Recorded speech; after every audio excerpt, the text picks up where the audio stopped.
Bonjour à toutes, bonjour à tous. C'est avec un grand plaisir que je vous retrouve pour un nouveau numéro d'Accès Direct, votre rendez-vous quotidien de l'actu en Savoie-Mont-Blanc, en direct sur tous les faisceaux. Et ce soir au programme, et il est chargé, on commence par partir en station, plus précisément chez nos amis des Jets au cœur des Portes du Soleil avec notre chronique.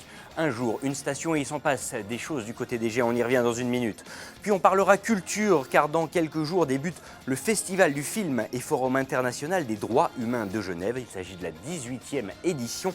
On en reparle dans un instant. Enfin, comme chaque vendredi, Camille Copin sera des nôtres pour vous fournir toutes les idées dont vous avez besoin, histoire d'égayer votre week-end. Bienvenue à toutes et à tous dans cette émission. Mais on commence comme chaque soir avec les titres de l'actu. Et ce soir, c'est Vic qui est aux commandes. Salut Victoria. Manu.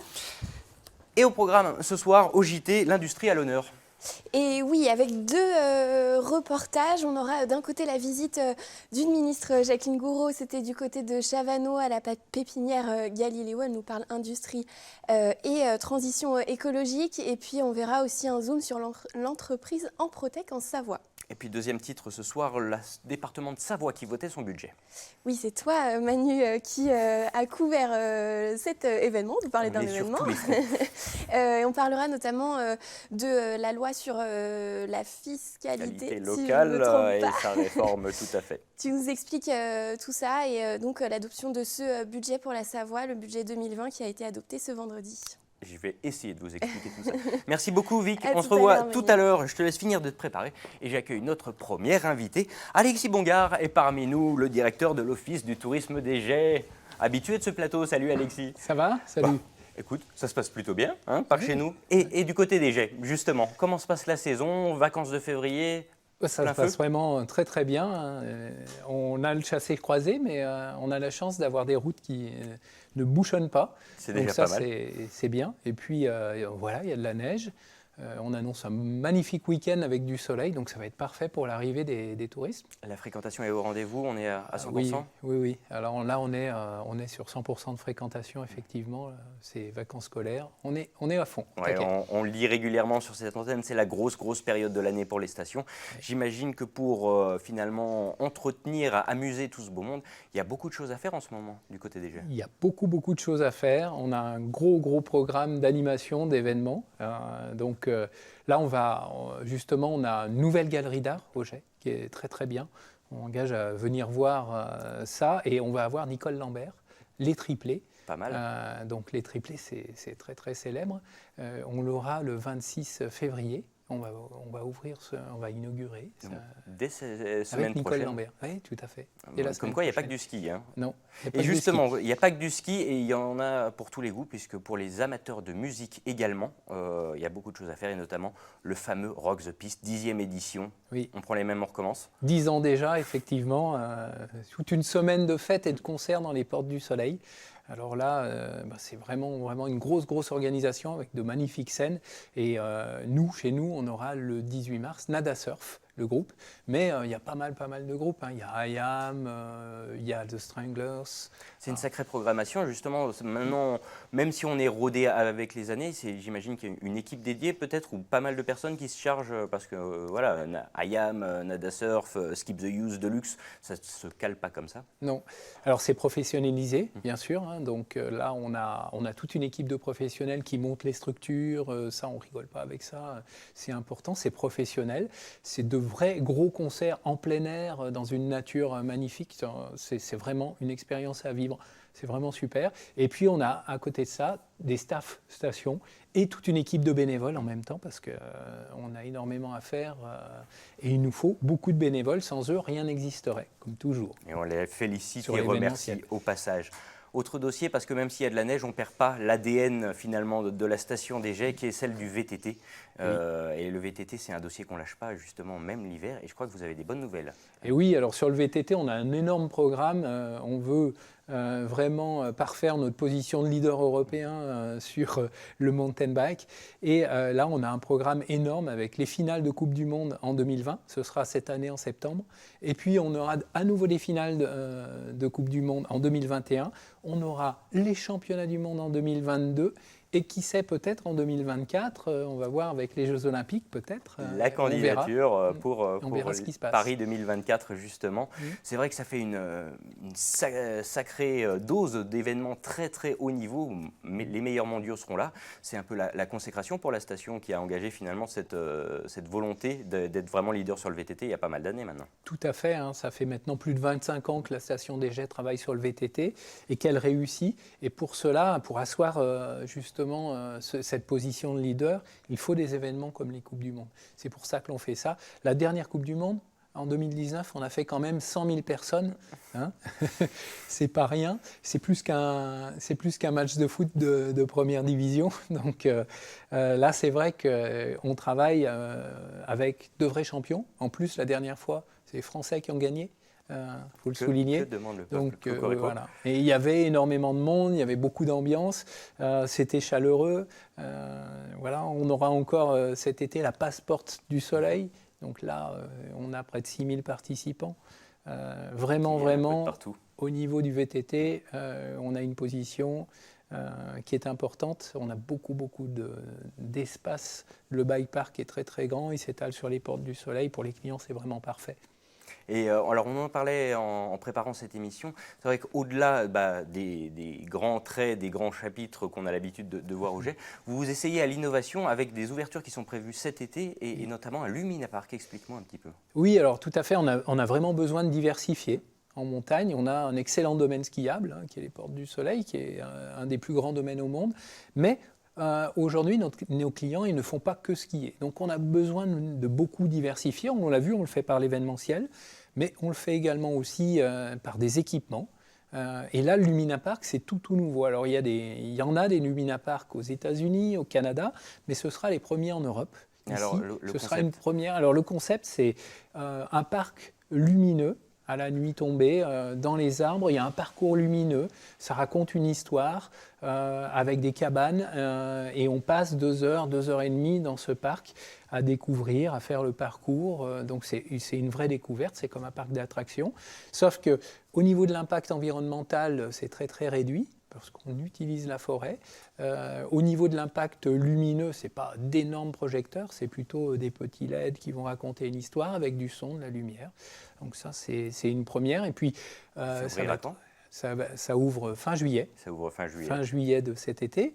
Et ça va ouvrir toute l'année, quasiment toute l'année. Donc, pas mal pour la transition de la montagne 4 saisons, comme on en parle régulièrement. Tout à fait, et c'est important d'avoir ce schéma-là, d'être ouvert le plus longtemps possible. Eh bien, écoute, Alexis, merci beaucoup en tout cas d'avoir répondu à toutes ces questions. Je te souhaite bon courage pour la suite de la saison. Oui, ça va bien se passer. Ça va bien se passer. On est bien lancé. J'en attendais pas moins. Merci. Merci à toi d'avoir participé et d'avoir pris le temps de venir nous voir. En tout cas, je te laisse repartir direction la régie pour accueillir nos prochains invités. À bientôt. Au revoir. Et j'appelle tout de suite Canel Labro, attaché de presse du FIFDH, accompagné de Claudia Dessoli, responsable du programme en milieu carcéral et hospitalier. Mesdemoiselles, merci d'être là sur ce plateau, c'est un plaisir de vous avoir. On reparle bien évidemment du Festival du film et Forum international sur les droits humains. On est à Genève bien évidemment, c'est la 18e édition. Une longue histoire. Alors déjà, l'âge de maturité, l'âge de raison, comment ça se passe au niveau du festival?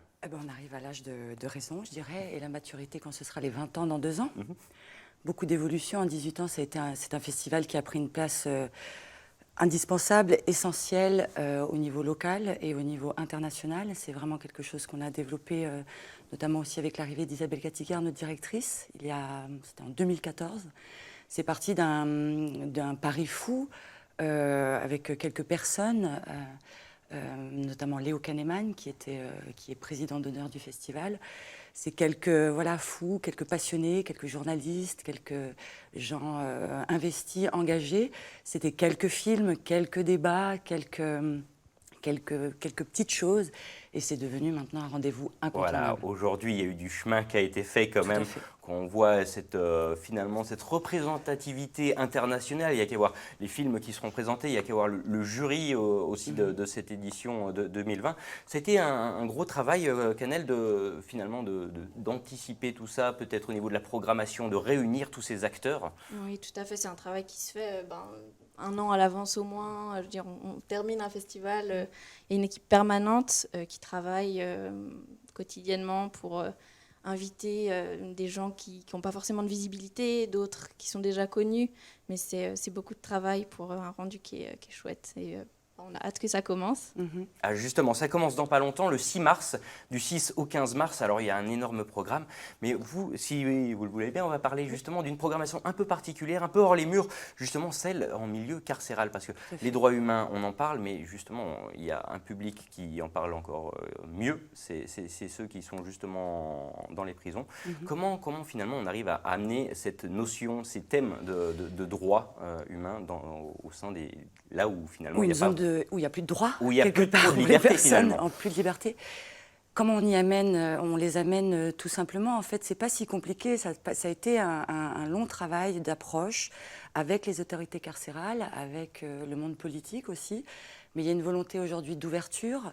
Les prisons, c'est pas un milieu caché, obscur, où on ne sait pas ce qui s'y passe. En tout cas, ici à Genève, il y a une vraie volonté de rapprocher ces personnes effectivement qui sont pour un temps privées de cette société pour laquelle ils ont commis des délits ou des crimes, mais ces personnes vont sortir. Ces personnes vont se réinsérer dans la société. Et qu'est-ce qu'on fait dans ce laps de temps où elles sont privées de ces droits d'être en communauté? Et donc le festival, c'est donner cette mission ou cet engagement d'amener ces films singuliers sur des thématiques qui les concernent, qui nous concernent tous et qui, même si on parle de films qui sont lointains, qui sont Iran, Irak, Bangladesh, c'est toujours des films qui font écho à sa propre histoire. L'engagement, il est universel. Il y a des thèmes qui sont abordés plus que d'autres peut-être qu'on va éviter ou pas du tout? On peut éviter certains thèmes quand on n'a pas le temps de les développer. Moi, je n'ai pas un temps infini en milieu carcéral avec ces personnes, et d'autant plus que c'est tout un programme. C'est-à-dire que ce n'est pas simplement regarder des films. Ils sont jurys, donc ils donnent leur voix, ils jugent les films, et du coup, c'est des thématiques où moi, j'essaie de faire vraiment un écho avec ce qu'ils peuvent vivre. Qu'est-ce que ça veut dire enfermement? Qu'est-ce que ça veut dire engagement? Qu'est-ce que ça veut dire espoir, courage? Qu'est-ce que ça veut dire changement? Et c'est des films que je choisis surtout pour ces thématiques-là, en fait. Alors, c'est vrai qu'il y a cette volonté, justement, au sein de ce festival et du Forum international, d'essayer de toucher le plus de public possible, d'essayer d'élargir toujours cette sphère d'influence et notamment d'aller toujours plus loin avec cette année l'Impact Day. Est-ce que vous pouvez m'en dire un petit peu plus de cette action? Tout à fait. L'Impact Day a été monté il y a l'année dernière et c'est la volonté de réunir des réalisateurs, des projets et de faire des liens entre des organisations internationales, des producteurs de films, car les films qui traitent des droits humains, c'est très délicat de trouver des financements. C'est un investissement humain, c'est un investissement aussi par rapport à sa propre vie, suivant les thématiques. Et donc cette mise en lien entre professionnels et artistes. Cette année, on a 25 projets. On a plus de 50% des projets qui sont réalisés par des femmes. C'est aussi mettre en avant cette production et cette réalisation, création féminine. Et c'est absolument formidable car ça crée un réseau de gens, de professionnels pour arriver à les présenter au festival ou ailleurs. Et puis finalement, ce qui est intéressant, c'est que des fois les gens ils nous disent mais qu'est-ce qu'on peut faire de concret, qu'est-ce qui est fait. Enfin, c'est vrai que c'est important de mettre en lumière certains problèmes. Et avec ce programme professionnel, l'Impact Day, c'est vraiment essayer d'apporter des solutions concrètes en mettant en réseau des producteurs de films, de documentaires et des activistes de terrain. En faisant vraiment une mise en réseau pour avoir des actions concrètes et pour changer les choses. Il faut être engagé pour participer ou concrètement, même si à notre simple échelle on peut venir, vouloir faire quelque chose, on peut... On peut, tout à fait. Ah oui, vous pouvez venir voir. C'est le but. C'est le but, mais il faut venir. On a beaucoup aussi dans notre programmation des entrées libres qui sont non payantes. Et comme vous parliez justement d'aller vers les publics, on s'est posé la question aussi, parce que c'est très court, du 6 au 15 mars, on n'a pas des lieux à Genève pour accueillir des milliers de personnes d'un coup. Sûr. Et donc on a fait le challenge d'aller à la rencontre de nos publics. Donc on va dans 45 communes du Grand Genève et en France voisine. C'est un lien justement avec le territoire qui est quand même important, un ancrage très important. Finalement. Pour nous, c'est très important parce que les choses se passent aussi ici. Elles ne se passent pas qu'ailleurs. Et l'engagement, il est universel, mais il part aussi de là où on est. Et donc ça, c'est important. Merci beaucoup, mesdames, d'avoir répondu à mes questions. Je vous garde encore une minute, si vous le voulez bien, pour notre petite revue de presse quotidienne, parce que oui, on parle des droits humains, et je vous propose de vous intéresser justement aux droits de la parité, car comme vous le savez sûrement, à l'occasion de la semaine de l'égalité, la ville de Genève va débaptiser 16 rues pour les accorder aux femmes. En effet, seuls 7% des personnes ayant légué leur nom à une rue, à une place ou un autre passage sont des femmes. Le projet est donc lancé, la municipalité l'a annoncé ce jeudi. Cela fait suite à une autre action, une féminisation des panneaux de signalétique qui avait beaucoup fait jaser mi-janvier. En effet, en quelques jours, pas moins de 300 articles étaient sortis de par le monde félicitant l'initiative de la cité de Calvin. Mais avant de féminiser les rues de Genève, il faut d'abord passer par la case État, en la personne d'un certain Antonio Hodgers, chef du département du territoire et donc en charge de la nomenclature. Et bien sûr par la case débat public qui s'annonce d'ores et déjà animée. Ça vous évoque quoi, mesdames? Vous étiez déjà au courant de l'initiative? Comment vous voyez ça? Elle a commencé cette initiative donc le 14 juin dernier pour la marche des femmes en Suisse, où des panneaux, la signalétique, je ne sais pas comment on appelle ça, les panneaux de rue pour nommer les rues, signalétiques, ont été recouverts par des noms de femmes, des peintres, des politiques femmes, des journalistes, voilà, de la société. Moi, je trouve que c'est une très bonne initiative. Pourquoi? Pas que les hommes ont fait ce monde, malgré qu'il soit beaucoup écrit par les hommes, les femmes ont beaucoup contribué, peut-être pas en lumière, et là c'est une mise en lumière que je trouve absolument nécessaire aujourd'hui. Canel? Je suis tout à fait d'accord. Et ben voilà, tout simplement. Ce serait bête de dire qu'on ne soit pas d'accord. On est bien d'accord, je n'en attendais pas moins. Merci beaucoup, Merci à vous d'avoir participé à cette émission. Bon courage pour ce festival. Et venez nombreux. Et venez vous êtes les bienvenus. Le message est On passé. parlera de plein de Voilà. sujets intéressants. J'en doute pas. Merci beaucoup à toutes les deux. Et bon courage pour la suite. Et j'accueille notre dernière invitée du jour. Camille Copin est parmi nous et comme tous les vendredis avec son agenda chargé de nouveautés pour tous les goûts. Salut Manu. Comment ça va, Camille? Ça va bien. Ouais. Et toi? Fin de semaine, comme d'habitude. Quand je te vois, je commence à avoir le sourire parce que ça signifie que j'ai bientôt fini. Alors, avec toi... Ça signifie aussi que tu vas avoir plein d'idées bons plans pour ce week-end. Alors, et on va commencer avec des initiations, si tu veux Oui, bien. c'est ça, au ski de rando. Je ne sais pas si toi tu as besoin d'une initiation, je ne pense pas. Mais en tout cas, pour ceux qui ne connaissent pas trop, voilà, c'est une discipline qui a un petit peu le vent en poupe en ce moment. Et c'est la 4e année que l'événement est organisé donc, par Saint-Gervais-les-Bains. Au programme, donc initiation au ski de rando et à la recherche de victimes en avalanche. Ça se passe samedi et dimanche. La sortie ski de rando est accompagnée avec des guides, évidemment. Il y a 2 départs, 9h30 et 14h30, depuis le front de neige du Bettex. Ouais. Voilà, c'est gratuit et c'est sur inscription auprès de l'Office de tourisme. Et il y a également des initiations donc, au DVA avec la Société de secours en montagne à 10h, midi, 14h et 16h, toujours depuis le front de neige. L'accès, cette fois-ci, est libre et gratuit, pas d'inscription nécessaire. C'est organisé donc par la station, par l'OT et par Zagski. Et vous retrouvez toutes les infos sur saintgervais.com et sur la page Facebook. Oh, la glisse, c'est bien, mais je suis sûr qu'il y en a qui veulent encore plus suer. Oui, avec un petit peu de trail. Un petit peu de trail, bah voilà. oui, parce que de toute façon, il n'y a pas de neige. Donc... Exactement. Sur la photo, si, après, dans la vraie vie, j'espère qu'il y en a encore un petit peu vraiment dans les hauteurs. C'est organisé donc, par Trail in France. Ça se passera à Saint-Pierre-de-Chartreuse, donc en Isère, pour une journée ludique et variée. L'idée, c'est de faire un petit peu de trail, c'est le but. L'idée, c'est aussi de faire un petit peu de renforcement musculaire et des exercices pédagogiques. C'est pour les débutants qui veulent vraiment apprendre à courir sur la neige. C'est un petit peu plus particulier. Voilà, il faut savoir quelques petites choses. Okay. Et pour ceux aussi qui veulent tout simplement partager un moment en communauté et se perfectionner. Le rendez-vous est donné à 9h jusqu'à 13h pour des échauffements, des conseils, etc. Vous pouvez prévoir de continuer votre journée avec l'option balnéo pour récupérer après une matinée sportive. Et vous pourrez tester également des équipements du partenaire Red Light Vertical gratuitement et vous avez 30% de remise sur vos achats le jour J. Pour les infos, ça se passe auprès de Maxime au numéro qui s'affiche sur votre écran, 06 08 60 67 04. Et pour les tarifs, c'est 49 € et vous retrouvez toutes les infos sur trailinfrance.com. Et parce que tu ne peux pas faire une semaine, en tout cas quand c'est moi qui présente, sans un petit cours de yoga quelque part. Il y a yoga, mais il y a aussi brunch, Manu. Oui, non, mais Ok, venez manger des avocats en faisant du yoga.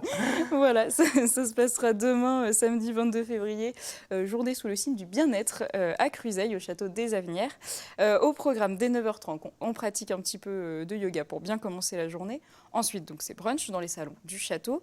Un petit peu de temps libre pour se ressourcer dans l'espace bien-être. Et en début d'après-midi, randonnée raquette de base, sauf que ça se passe sur le plateau du Salève et j'ai regardé la webcam, il n'y a pas de neige. Donc à mon avis, ce sera rando classique, voilà, ce qui est très nordique. bien aussi, hein, puisqu'apparemment il fera beau et pas trop froid. Donc voilà.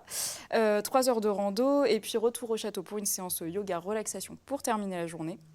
Au niveau des tarifs, c'est 79 € de 9h30 à 17h et vous retrouvez toutes les infos sur le Facebook de Julie Yoga Annecy.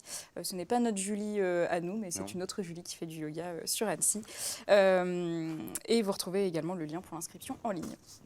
Et normalement, dès qu'on finit ça, ou si on veut s'échapper un petit peu avant, il y a l'apéro qui est pas loin. C'est ça, on peut rester à Cruseilles, c'est ce que j'allais te dire. Si tu n'aimes pas le yoga, tu peux aussi aller au Salon des Vins. Voilà, Ça se passe là tout tu le me week-end. parles.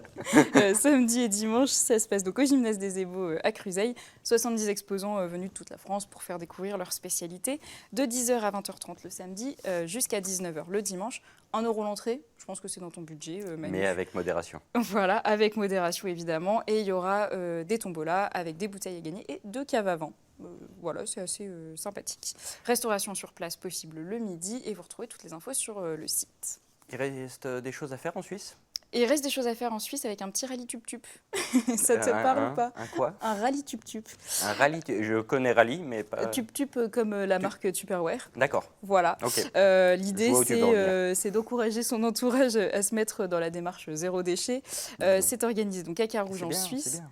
Il faut. Il en faut pour tout le monde. Tout à fait. Non, mais... C'est l'occasion d'aller arpenter donc Carouge en binôme et d'aller acheter des produits en vrac dans des commerces. L'idée en fait de ce rallye, c'est de découvrir des nouvelles adresses où on peut aller acheter avec nos propres contenants, sans emballage, etc. Pour les répertorier. Voilà, donc savoir que c'est possible aussi, il y a pas mal de commerçants qui le font, il y en a qui l'affichent, d'autres non, donc voilà, c'est vraiment l'idée, c'est d'aller chercher les infos. Ça se passe en binôme, c'est plutôt sympa, et si vous avez acheté 3 produits dans 3 magasins différents, vous pourrez participer à un tirage au sort et gagner des prix qui sont mis en jeu. Ça se passe donc à la place du marché, à côté de la Fontaine, demain, samedi 22 février, à 10h. N'oubliez pas du coup vos contenants, c'est le but. Et l'inscription se fait C'est par bête, mais mail. tu fais bien de le préciser. Je précise, Non, mais parce c'est que- important. Voilà, surtout quand on n'est pas encore dans la démarche, il faut y penser. Et le mail d'inscription, c'est coaching@carouge0déchet.ch. Bon, et pendant ce temps-là, qu'est-ce qu'ils font les petits? Eh bien, ils vont voir du cinéma à Annemasse. C'est pas mal. Voilà, ça commence demain, le 22 février, jusqu'au 6 mars. 14 jours, 16 films projetés, 64 séances. Il y a de quoi faire. Parmi les films, j'en ai repris quelques-uns. La Reine des Neiges 2, Vic le Viking, La fameuse invasion des ours en Sicile, L'Odyssée de Choum ou encore Jacques et la mécanique du cœur. Il y a aussi des programmes vraiment tout petits, dès 2 ans. Et pour les plus grands, il y aura effectivement de quoi faire. Il y aura également des ateliers, toujours en lien avec le cinéma, des analyses de films, du cadrage, de la réalisation de courts-métrages, des flipbooks. Je ne sais pas si ça te parle, c'est des petits dessins et tu fais sur plein de petites pages et puis ça te fait un petit dessin animé voilà, sur papier. D'accord. C'est la 4e édition. Les séances cinéma sont sans réservation. L'ouverture de la billetterie se fait 15 minutes avant chaque séance. Pour les tarifs, moins de 13 ans, 3,20 €, tarif plein 6,30 € et tarif réduit 5,30 €. Et toutes les infos sont sur cinéactuel.fr. Il te reste 1 minute 30 pour un petit dernier. Ok, on va boire toujours avec modération. Je sais que ça te parlera plus aussi du côté de Chambéry, aux apothicaires Shop. En gros, on nous propose 45 minutes d'explications, d'informations et d'anecdotes concernant la fabrication des bières, etc. pour tout savoir, tout simplement sur les différentes bières. Il y a 10 places. Les préinscriptions se font à la boutique directement. C'est 20 € et ça se passe donc aux apothicaires Shop de 17h30 à 19h, samedi à Chambéry. Vous retrouvez toutes les infos sur Facebook. Merci beaucoup Camille. Voilà. Plus aucune excuse de passer un mauvais week-end. Vous avez toutes les infos, vous savez tout ce qui se passe en Savoie-Mont-Blanc grâce à Camille Copin. On est déjà à la fin de cette émission. Vous restez tout de suite connectés car d'ici quelques instants, juste après la pub, c'est le JT. On se retrouve avec Victoria Lopez. C'est juste après. 8 Mont-Blanc se mobilise. Les élections municipales